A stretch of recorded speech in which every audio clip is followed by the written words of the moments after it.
You're out driving your classic car down a country road. All of a sudden, putt, putt, sputter, sputter, bang, your motor dies. Ain't got ignition. And you're like, man, I really wish I would have bought that electronic ignition instead of keeping them old school points, because I don't know how to change points. It's going to be just a super hard process. I don't think I can do it. Never fear. JACOB NOVOSEL Studios has your back, because this video, I'm going to walk you through a complete step-to-step process of changing points, condenser, cap, and rotor, and to show you how easy it is. I'm going to be doing this in the middle of the woods, nothing but a Leatherman, carry with me every day, and I'm going to show you this to hopefully kind of save you some money, because instead of going out to upgrade to electronic ignition. Now if you want to, go right ahead, because yeah, points, you do have to keep some upkeep on them. Electronic ignition theoretically should last forever, but one of these days it will fail, and when it does, you're screwed calling a tow truck. If points fail, which yeah, they will more often, but when they do, it's $6 and a screwdriver. Boom, you change them out. $6 set of points you can keep in a glove box for that time when they do fail. Electronic ignition, I ain't gonna carry a $75 electronic ignition module around wherever I go. So, I'm just gonna do this little test to show you how easy it is to change points out. Let's do it.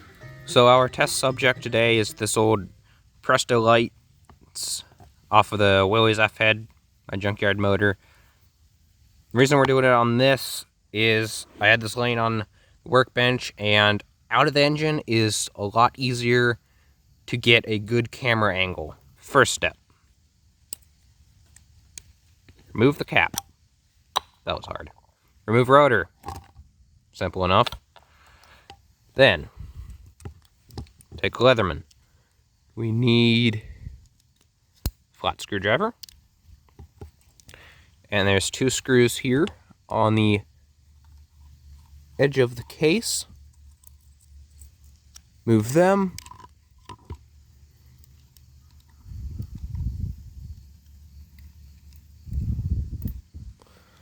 Then, this whole, see that silver plate there, can come right out if we are going to remove this wire first. And just wiggle it up. This one's tight coming out because it's old and rusty, but comes out. Then you can take this, you don't have to do it on this rock in the middle of the woods, or if you're on the side of the road, you don't have to do this on your engine bay. You can go in and sit on your nice bench or bucket seat, whatever, and do this. Makes it real easy. Another thing is, if it's on a running vehicle, you have to remove that screw from your distributor. That's not hard. Then going to remove that screw there.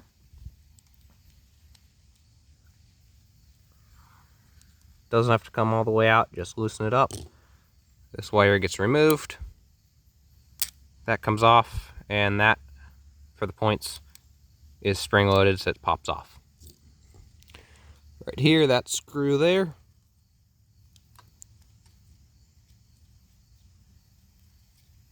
Our condenser comes off.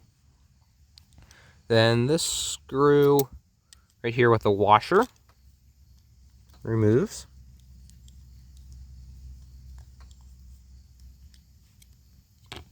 That screw stays in. Points slide off.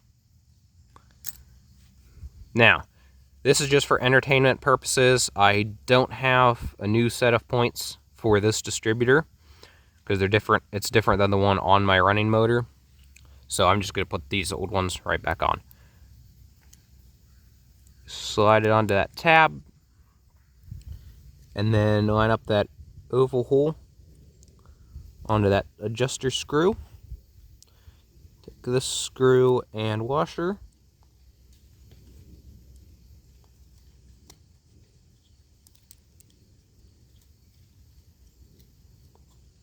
And we can, don't tighten it up, I just snugged it up to hold it for now. Make sure that's seated all the way down. condenser.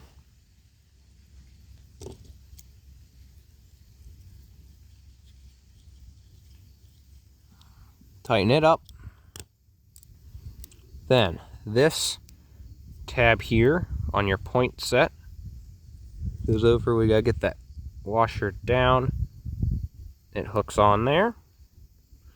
And the wire from the condenser goes on. And this wire to your coil does all go on. And tighten that screw up.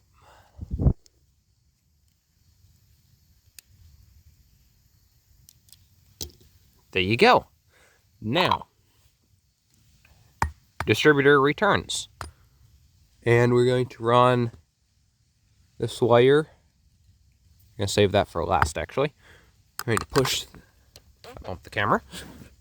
Going to slide this back. Now on this distributor, this big cutout goes towards that hole. Line that up. And take these screws, return them to their holes.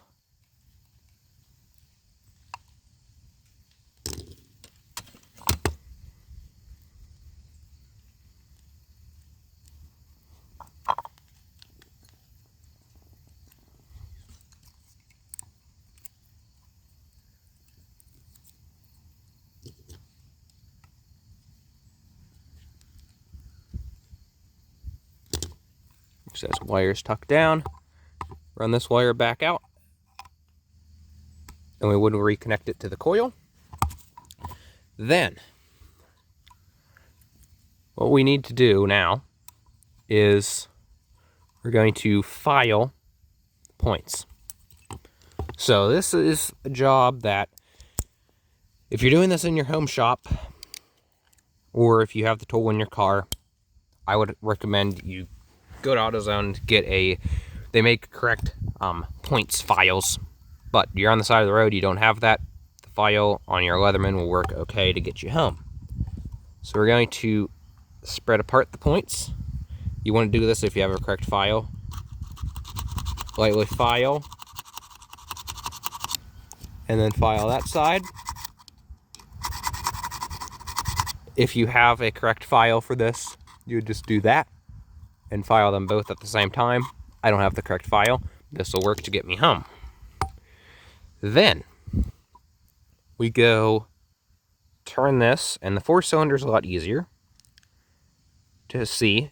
Go there to where the points open. Okay. The 4-cylinder is a little bit easier to do, but it's not bad.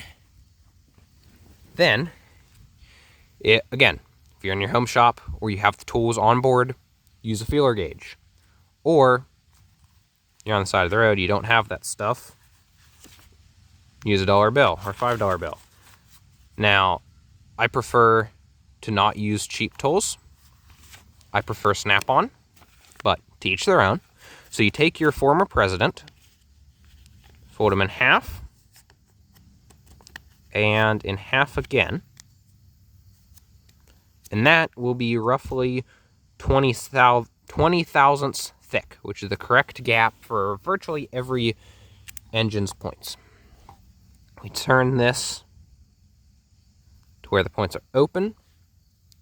I need to get my screwdriver back.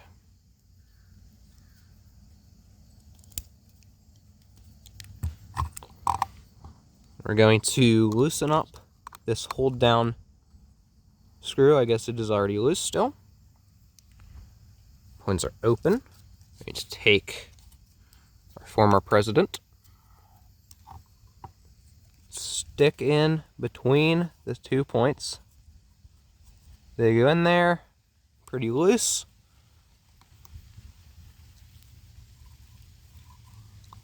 Right there feels better. I can feel some resistance. Now we tighten these up. Right like that. Boom. Shakalaka. Rotor. Have to key it in the right spot. There you go. Cap.